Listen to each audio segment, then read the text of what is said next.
Hey everyone, I'm Ray Belli, and this is Words for Granted, a podcast that looks at how words change over time. If you value the show as a free educational resource, you can show your support by going to patreon.com/wordsforgranted. For as little as $1 a month, which is less than what you pay for a bad cup of coffee, you'll gain access to bonus episodes and ad-free episodes. You can also support the podcast by becoming a member on the Himalaya app. Last but not least, you can also make a one-time donation at paypal.me/wordsforgranted. Thanks to Pilha, Susanna, Thembi, and Pranati for their recent contributions. Alright, let's get on to today's episode, part 2 in a series on common English nouns derived from ethnic groups. In the previous episode in this series, we looked at the many distinct usages of the word Goth over the course of 2 millennia. While the word began as the name of a Germanic tribe, during the Renaissance, the descriptor Gothic was applied to a style of art and architecture that had nothing to do with the historical Goths. It was a pejorative term that was partly founded on the misconception that the Goths were in fact responsible for the style of art and architecture that today we identify as Gothic. Confusing, I know, but the point is that sometimes misnomers stick. When we get history wrong, we're bound to get words wrong too. Well, more accurately, we're bound to reinvent words since words don't actually have fixed meanings. The evolution of the word Bohemian, which is the topic of today's episode, is another perfect example of how misunderstanding the past can shape the meanings of words used in the present. So let's dive in. As a common noun, Bohemian means something like a socially unconventional person, especially one who is a vagabond or involved in the arts. At the highest level of generalization, the way we've arrived at this definition can be summed up in 2 sentences.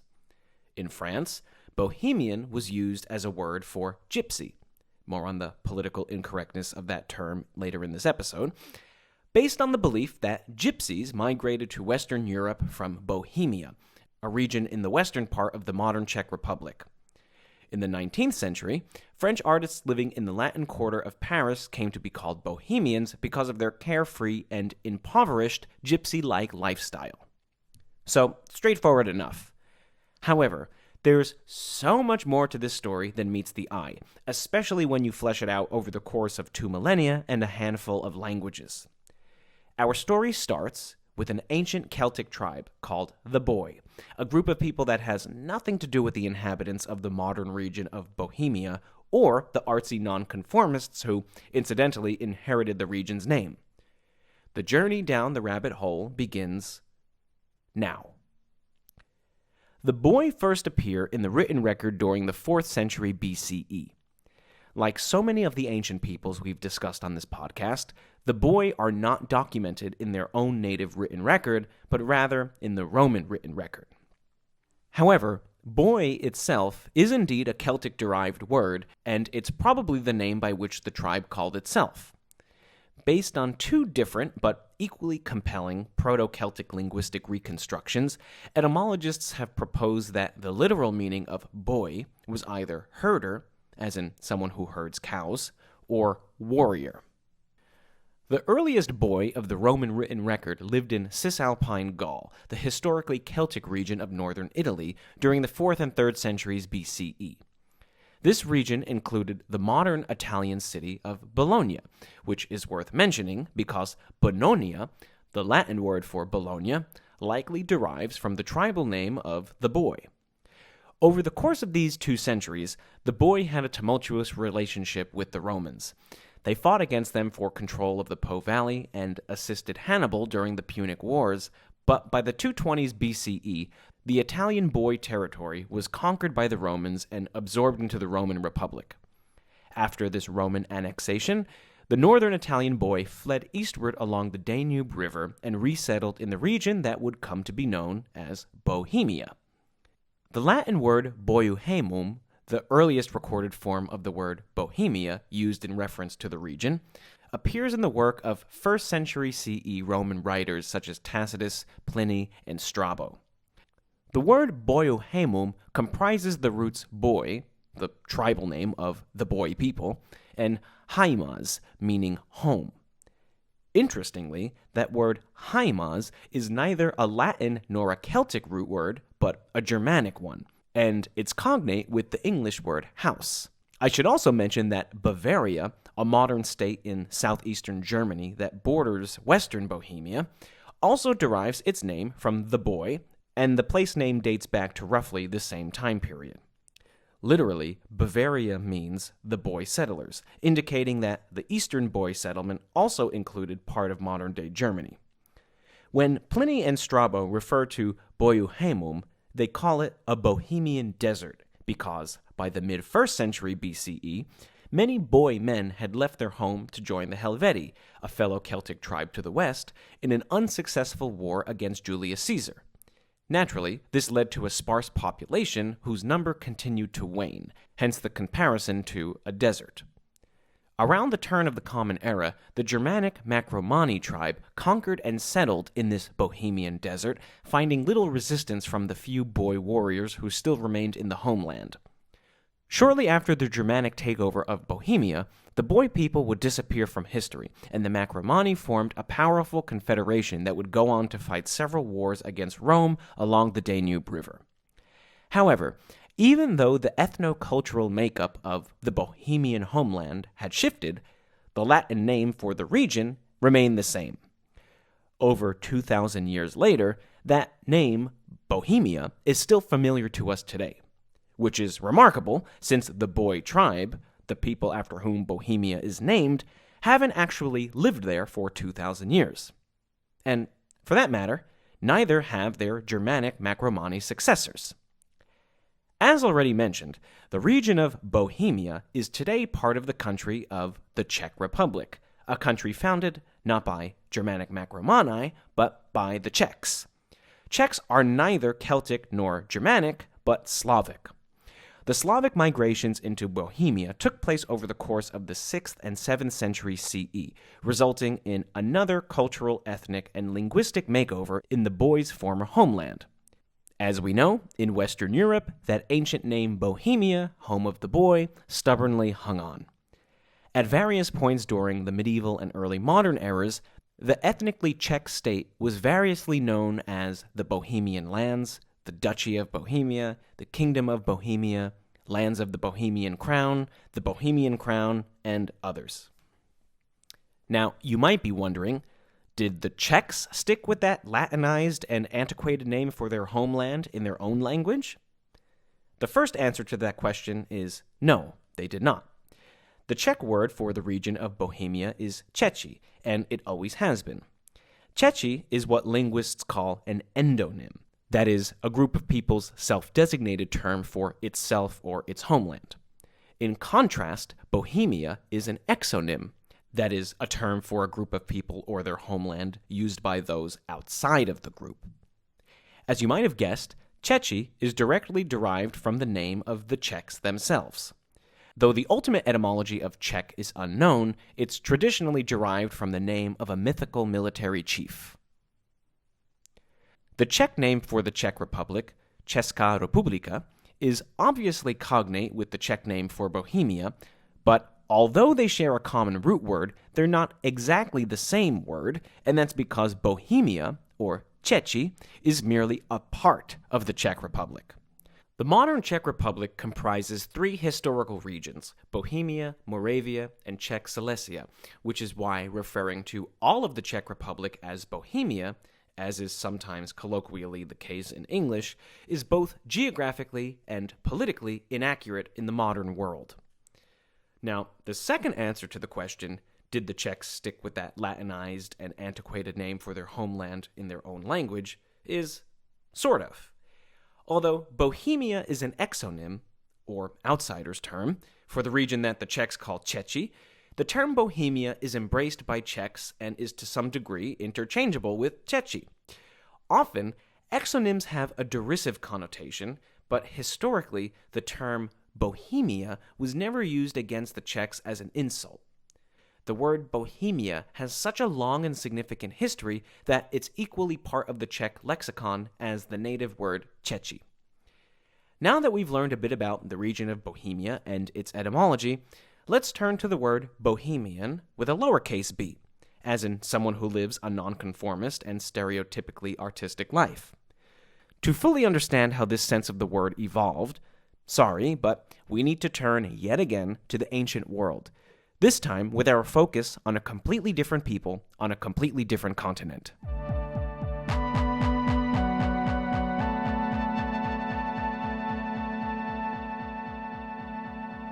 Around 1500 years ago, a northwest Indian ethnic subgroup began a gradual westward migration out of the Indian subcontinent and into Persia and Europe. Today, this group is broadly known as the Romani people, sometimes the Roma people. Despite its similarity to the word Roman, there are no etymological, cultural, or ethnic connections between the Romani and the Romans.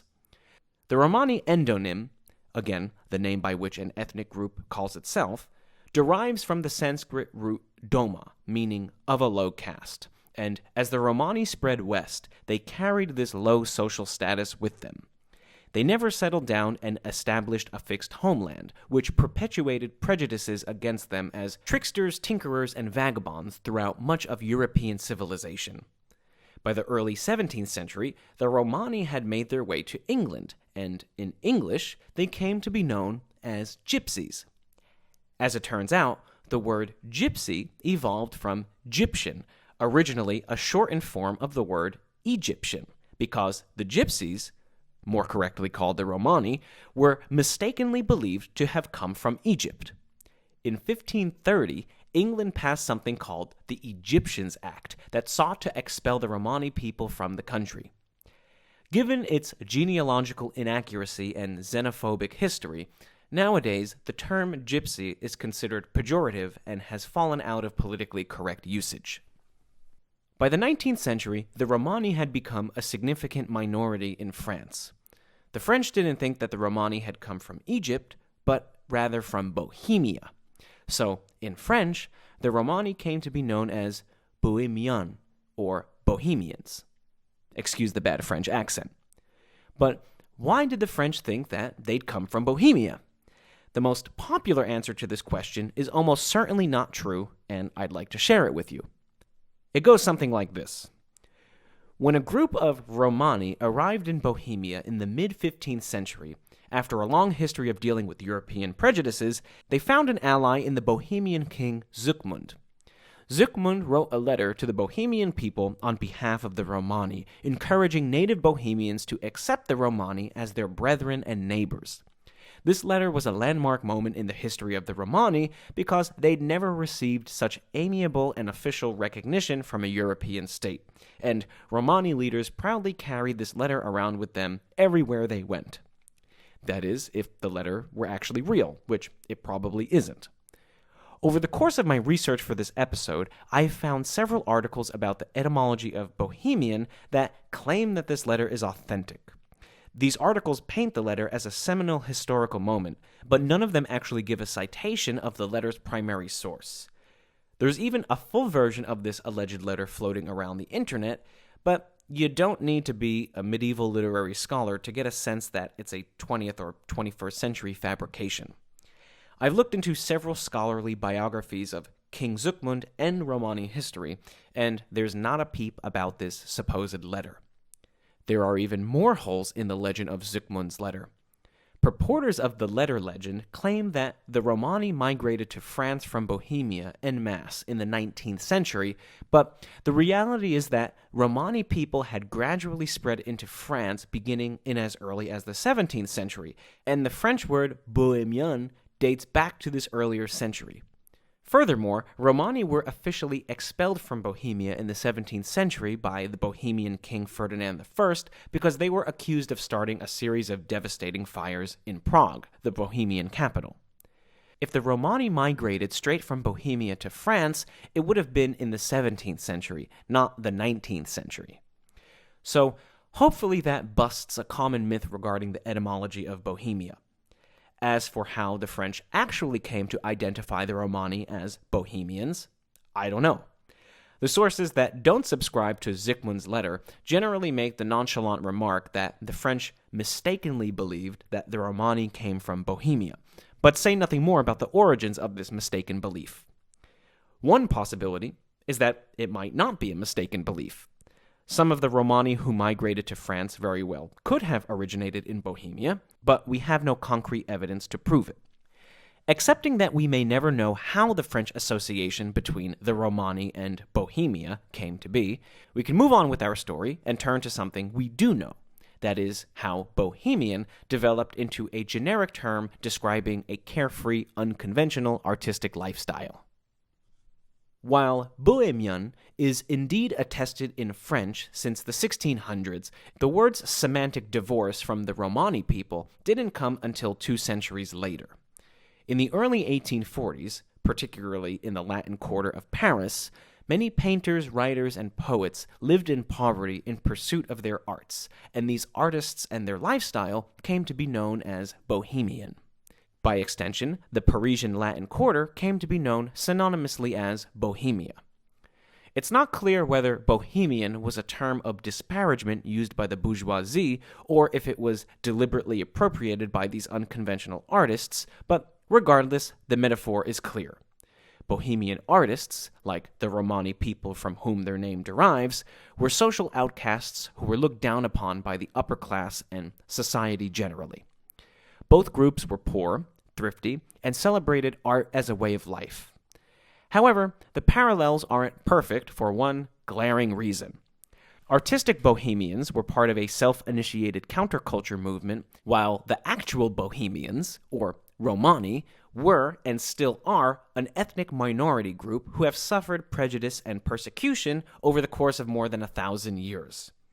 Furthermore, the Bohemian lifestyle quickly became attractive to youths who didn't actually come from poor families, thus introducing a contradiction to the original meaning of the term Bohemian.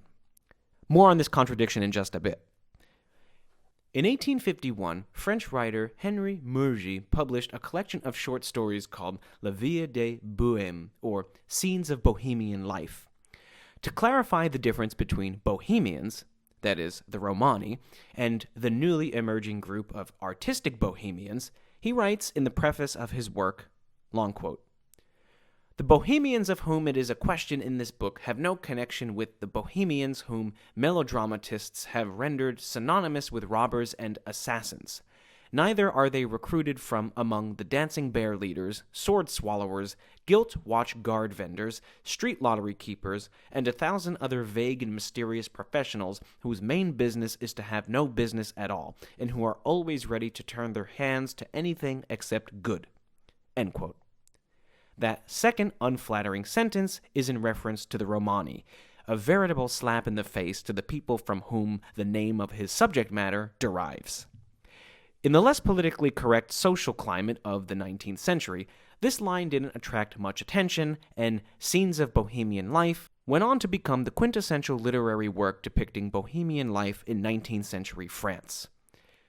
In the decades and really centuries since the publication of Murgy's work, it spawned a number of international adaptations and offshoots, such as Puccini's massively popular La Bohème in 1896 and Kallman's Das Walken von Montmartre in 1930. More recently, it served as the basis of Jonathan Larson's little-known 1996 musical, Rent. Bohemian as a common noun affiliated with an artistic and unconventional lifestyle first appears in English in 1848 in William Makepeace Thackeray's novel Vanity Fair. That's 3 years before the publication of La Vie de Bohème in French, which indicates that the French sense of bohème that had emerged earlier in that decade was already known throughout Europe even before Murgy's popular work was published. However, Vanity Fair is a panorama of mid-19th century English society, not a portrait of Bohemian life. The most vivid literary depiction of Bohemian life in English came later in the century in the 1895 novel Trilby by George du Maurier. Like Murgy's Scenes of Bohemian Life, Trilby takes place in Paris's Latin Quarter, though its focus is on 3 English art students studying abroad. Trilby created a stereotypical and idealized representation of Bohemian life for the next generation, and was one of the most popular books at the turn of the 20th century, particularly in America. According to literary critic Luc Sante, quote, Trilby affected the habits of American youth, particularly young women, who derived from it the courage to call themselves artists and bachelor girls, to smoke cigarettes and drink Chianti. End quote. Clearly, by the 20th century, Bohemianism was no longer a lifestyle restricted to the Latin Quarter of Paris, and its original connection to the marginalized Romani people had been forgotten. Through literature and the arts, Bohemia spread throughout the Western world. With its colorful array of residents including painters, playwrights, musicians, and poets, Manhattan's West Village became an American hotbed for Bohemian culture.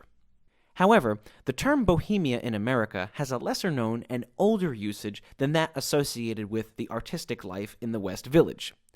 By the late 1850s, so within the same decade of La Vie de Bohème's publication in France, a group of cultured aesthete journalists in New York began referring to themselves as Bohemians.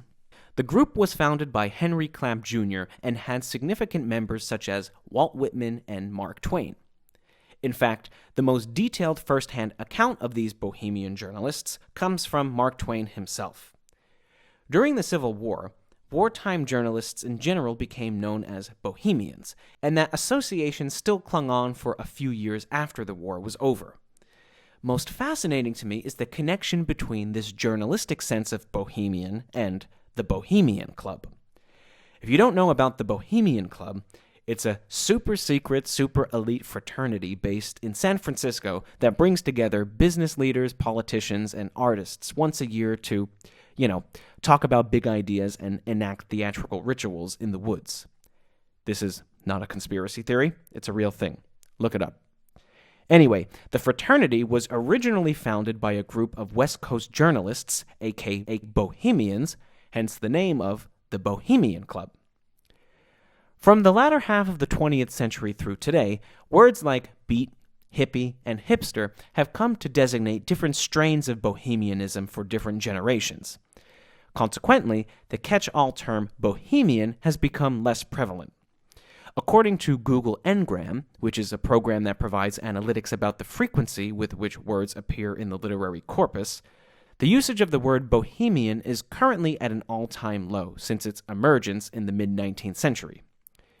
In addition to the evolution of terms for specific kinds of bohemians, this decline in the word's usage may also be due to the fact that society has become less infatuated with the glorification of the bohemian's stereotype of poverty, especially since many, though not all, self-identified bohemians over the centuries have not actually been poor. If you look at prominent public figures who have identified as Bohemian in the last 2 centuries, many of them actually come from middle and upper class families, which, from one point of view, is to say that they could afford to buy their way into a carefree lifestyle, an image of poverty. The term bobo, a portmanteau of the first 2 letters in bourgeois and bohemian, has emerged as a criticism of this subset of, shall we say, paradoxical bohemians. Regardless of this criticism, now that I have a better picture of how the word bohemian actually evolved as a common noun, I like the word a little bit less. Hopefully I've made clear that it's a culturally appropriated term deliberately lifted from a historically persecuted ethnic minority group. From a Celtic tribe living north of the Danube River to 20th century New York City, this episode has been one heck of a journey. I hope you had a great time and that you were able to follow this crazy thread.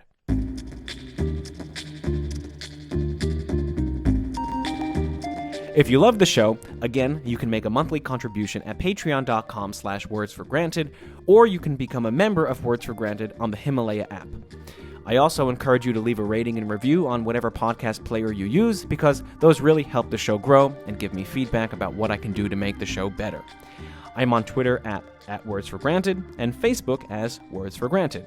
And you can email me directly with questions, comments, and concerns at wordsforgranted@gmail.com. All right, have a great day. I'll catch you next time here at Words for Granted.